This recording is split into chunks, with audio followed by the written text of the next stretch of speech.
दोस्तों, एक 38 साल की विधवा महिला रोज़ शाम को खाना खाने के बाद छत पर लेटने के लिए चली जाती है। और जब वो छत पर लेटने के लिए जाती है तो अपने हाथों में एक कड़वा तेल का एक बोतल लेती है और अपने सिरहाने रखकर सो जाती है। इसी तरीके से उसका कारनामा चलता रहता है। और एक दिन की बात है कि उसके घर में उसके दामाद और उसकी बेटी आए हुए होते हैं। जब उसका दामाद उसकी बेटी के साथ घर पे पहुंचता है तो जो महिला होती है, जो सास होती है, बेहद ही खुश होती है कि आज उसका दामाद, क्योंकि उसका दामाद पहली बार उसके घर आया होता है, तो बहुत ही खुश होती है। शाम को खाना बनाती है और तीनों परिवार बैठकर साथ में खाना खाते हैं और फिर एक कमरा साफ़ करने लगती है। कमरा साफ़ करती है और कहती है कि आप लोग यहीं लेट जाओ।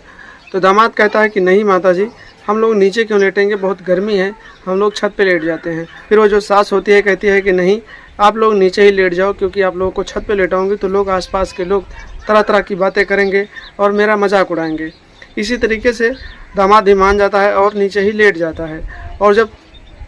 जब सब लोग खाना खाने लगते हैं, खाना खाने के बाद में जब अपने अपने घर में लेटने चले जाते हैं और वो जो सास होती है वो छत पे लेटने चली जाती है, लेकिन अपने हाथों में करवा तेल का वो बोतल लेकर जाती है और अपने सिरहाने रखकर सो जाती है। इसी तरीके से 4-5 दिन और बीत जाते हैं और वो जो दामाद होता है उसे शक होने लगता है कि आखिर उसकी जो सास है सोने के वक्त करवा तेल का बोतल लेकर क्यों जाती है और फिर इसका वो क्या करती है। इसी तरीके से दामाद जो होता है देखने लगता है और उसे अंदाजने लगता है कि आखिर इस तेल का वो कौन सा इस्तेमाल करती है और क्या करती है।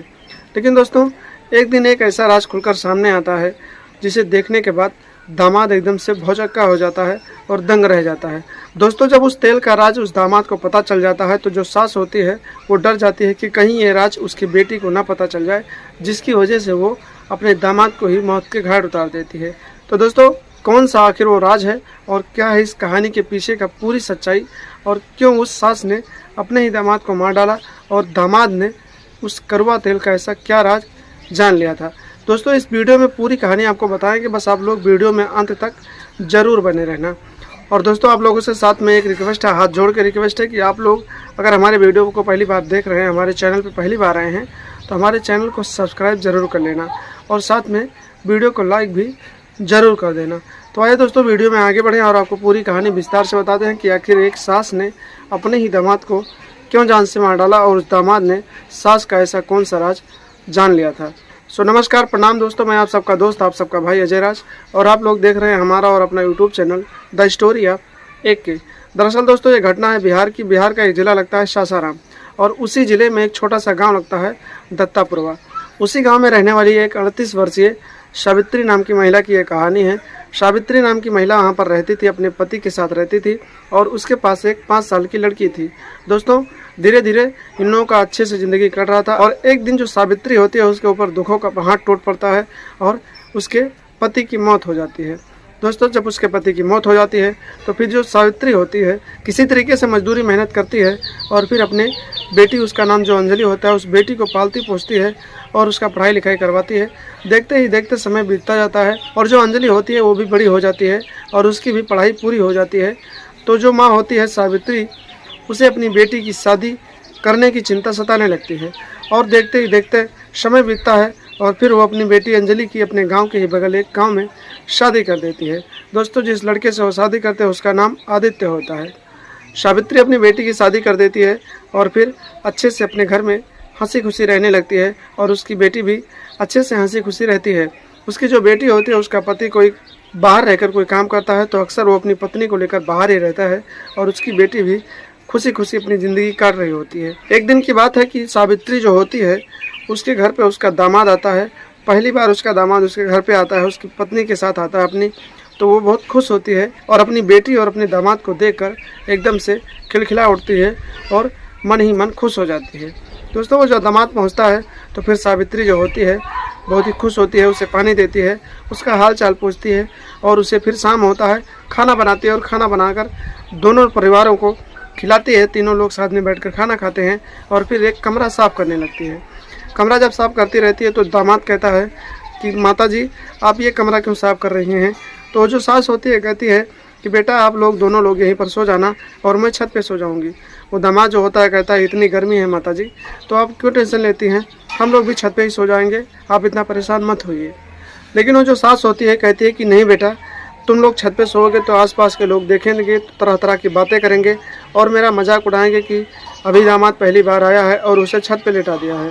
दामाद भी अपनी सास की बात मान जाता है और कहता है कि ठीक है, आप कमरा साफ कर दीजिए, हम लोग यहीं पर लेट जाएंगे। 2 दिनों तक दामाद उसी कमरे में लेटता है और एक दिन की बात है, काफ़ी ज़्यादा गर्मी होती है तो दामाद सास से कहता है कि सासू माँ, आज बहुत ज़्यादा गर्मी है तो क्यों ना हम लोग छत पे ही सब लोग साथ में लेट जाएं। जो सावित्री होती है वो भी अपने दामाद की बात नहीं टाल पाती है और मान जाती है और कहती है कि ठीक है, कोई बात नहीं, आप लोग चलो छत पे लेट जाओ। तीनों लोग खाना खाते हैं और खाना खाने के बाद छत पे लेटने चले जाते हैं और कुछ देर बाद वो दामाद देखता है कि उसकी जो सास होती है छत से नीचे उतरती है और फिर अपने हाथों में एक कड़वा तेल का बोतल लेकर छत पे जाती है और अपने सिरहाने रखकर सो जाती है। इसी तरीके से लगभग 5 दिन बीत जाते हैं और दामाद रोज़ देखता है कि उसकी सास जो होती है छत पे जब सोने जाती है तो फिर एक कड़वा तेल का बोतल लेकर जाती है और अपने सिरहाने रखकर सो जाती है। एक दिन की बात है, दामाद सोचता है कि आखिर इस कड़वा तेल का हमारी सास क्या करती है, आखिर क्यों लेकर आती है और इसका क्या काम रहता है, इसका राज कुछ ना कुछ ज़रूर राज होगा। दोस्तों, एक दिन की बात है, दामाद रात को सोता नहीं है, सिर्फ सोने का नाटक करता है और रात के करीब 12-1 बज रहे होते हैं तो वो जो उसकी सास होती है 38 वर्षीय सावित्री, वो उठती है और दबे पांव अपने छत से नीचे आ जाती है और फिर अपने ही घर के पास में एक थोड़ी सी दूरी पर जाकर एक बगीचा होता है, उसी बगीचे में जाती है और फिर वो कड़वा तेल साथ में लेकर चली जाती है। वो जो दामाद होता है इस राज का पता लगाने के लिए कि आखिर वो जो उसकी सास होती है कड़वा तेल का क्या इस्तेमाल करती है, उसके पीछे पीछे उस बगीचे तक चला जाता है। और जब वो दामाद वहाँ पर पहुँचता है तो देखता है कि उसकी जो सास होती है एक पेड़ के नीचे बैठ जाती है और कुछ देर बाद एक आदमी आता है, एक बुढ़ा आता है, यानी कि एक 35 साल का आदमी आता है और फिर उसकी जो सास होती है उसी के साथ बैठकर बातचीत करने लगती है और देखते ही देखते ये दोनों एक दूसरे के साथ नाजायज रिश्ते बनाने लगते हैं, संबंध स्थापित करने लगते हैं। वो दामाद जो होता है इतना सब नज़ारा देखकर एकदम से परेशान हो जाता है, एकदम से हैरान हो जाता है, उसके पैरों तले ज़मीन खिसक जाती है। लेकिन वो जो होता है चुपके से वहाँ से वापस आ जाता है और आकर अपने बिस्तर पर लेट जाता है। लगभग 1 से 1.5 घंटे तक उसकी जो सास होती है अपने प्रेमी के साथ संबंध स्थापित करती है और जब दोनों थक जाते हैं तो उसके बाद वो दोनों अपने अपने घर चले जाते हैं। सास आते हैं और चुपके से आकर अपने बिस्तर पर लेट जाती है। इसी तरीके से दूसरा दिन आता है और फिर दामाद अपनी सास को देखता है तो फिर उसकी सास रात के 12-1 बजे वो तेल लेकर निकलती है और फिर उस बगीचे में जाती है और उसी प्रेमी से मिलती है और फिर अपना जो भी होता है उसके साथ संबंध स्थापित करती है। इसी तरीके से 2-3 दिन बीत जाते हैं, दामाद बार बार यही देखता रहता है और एक दिन की बात है, सास जब वो अपने घर से जाती है तो पीछे पीछे दामाद जो जाता है वो वहाँ पर पहुँचता है और जब वहाँ पर वो पहुँचता है और सास जो होती है अपने प्रेमी के साथ जब संबंध स्थापित कर रही होती है तभी अचानक वहाँ पर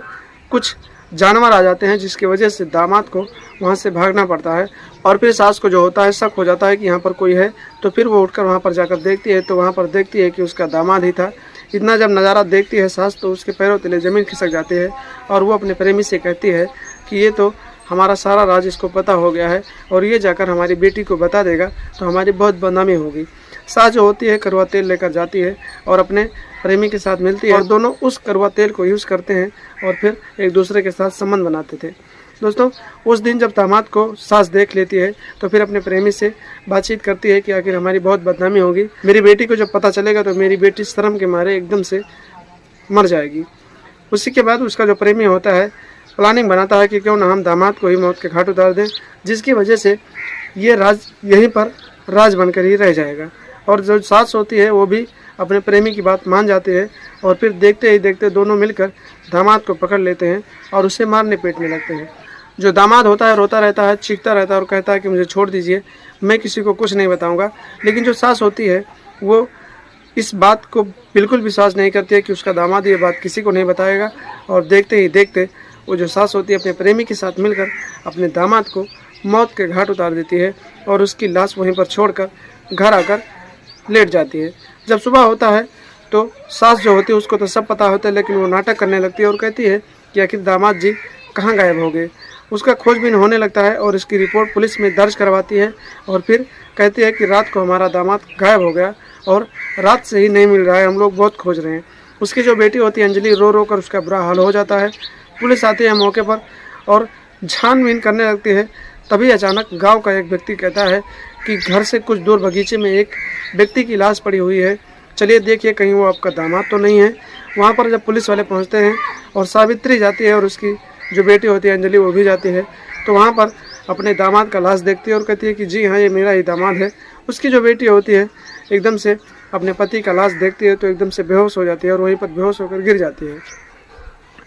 इस तरीके से उस लाश को पुलिस वाले कब्जे में लेते हैं और पोस्टमार्टम के लिए भेज देते हैं और फिर आगे की कार्रवाई करने लगते हैं। 2-3 दिनों तक छानबीन करने के बाद जब पुलिस वालों को कोई सुराग नहीं मिलता है तो पुलिस वाले सास को हिरासत में लेते हैं और फिर अपना जांच पड़ताल करने लगते हैं, पूछताछ करने लगते हैं और कहते हैं कि आपके घर आया था तो आखिर इसके बारे में जानकारी आपको ही होगी। पुलिस वाले सिर्फ और सिर्फ पूछताछ के लिए सास को हिरासत में लेते हैं, लेकिन सास जब हिरासत में होती है, पुलिस थाने पहुंचती है तो एकदम से डर जाती है और फिर अपना सारा जुर्म कबूल कर लेती है और बताती है कि मैंने ही अपने दामाद को मारा है और किस तरह से मारा है। पुलिस वाले जब इतनी बात सुनते हैं तो एकदम से दंग रह जाते हैं और पूछते हैं कि आखिर क्यों मारा। तो सास कहती है कि मैं अपने प्रेमी से मिलने जाती थी और रोज़ जाती थी और मेरा दामाद उस दिन मुझे देख लिया था तो मुझे डर था कि कहीं ये बात मेरी बेटी को ना बता दे जिसकी वजह से हमारी बदनामी हो, इसीलिए मैंने अपने प्रेमी के साथ मिलकर अपने दामाद को ही मौत के घाट उतार दिया। जब इतनी स्टेटमेंट पुलिस वालों को मिलती है तो पुलिस वाले सावित्री के प्रेमी को भी हिरासत में लेते हैं और दोनों के हाथों में हथकड़ी डालकर दामाद के हत्या के जुर्म में आगे की कार्रवाई के लिए जेल में डाल देते हैं। तो दोस्तों देखा आपने, एक महिला जो होती थी वो कड़वा तेल लेकर अपने सिरहाने सोती थी और फिर उसका दामाद जब घर पे आया तो उसका राज पता करने के लिए जागने लगा और उसे देखने लगा और एक दिन उसके सामने एक ऐसा राज खुलकर सामने आया जिसे देखने के बाद वो दामाद दंग रह गया। लेकिन ये राज ही बना रहे जिसकी वजह से उस महिला ने, उस सास ने अपने दामाद को ही मौत के घाट उतार दिया। तो दोस्तों इस कहानी को सुनाने का मकसद सिर्फ एक ही है कि आप लोगों के दिल को ठेस पहुंचाने की नहीं है, ना आपको परेशान करने की कोई मकसद है। बस एक ही मकसद है दोस्तों कि आप लोग सतर्क रहें, सावधान रहें, क्योंकि आजकल ना कोई आपको दामाद देखता है ना कोई सास देखता है। जो भी होते हैं सिर्फ अपने फ़ायदे के लिए होते हैं और अपने फ़ायदे के लिए आपको जान से भी मार सकते हैं। जिस तरह से सावित्री ने उसकी बदनामी ना हो और उसकी बेटी को इसकी जानकारी ना हो कि वो किसी प्रेमी से मिलती है, इस राज को छुपाने के लिए अपने दामाद को ही मौत के घाट उतार दिया। तो दोस्तों आप लोग भी सावधान रहें, सतर्क रहें और अपने आप को सुरक्षित रखें, अपने घर परिवार को भी सुरक्षित रखें।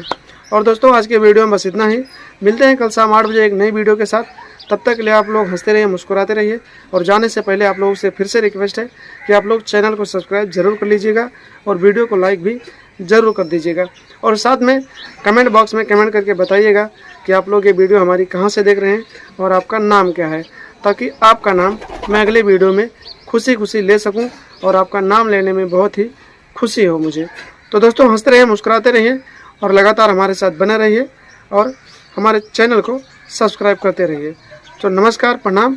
जय हिंद, जय भारत, वंदे मातरम।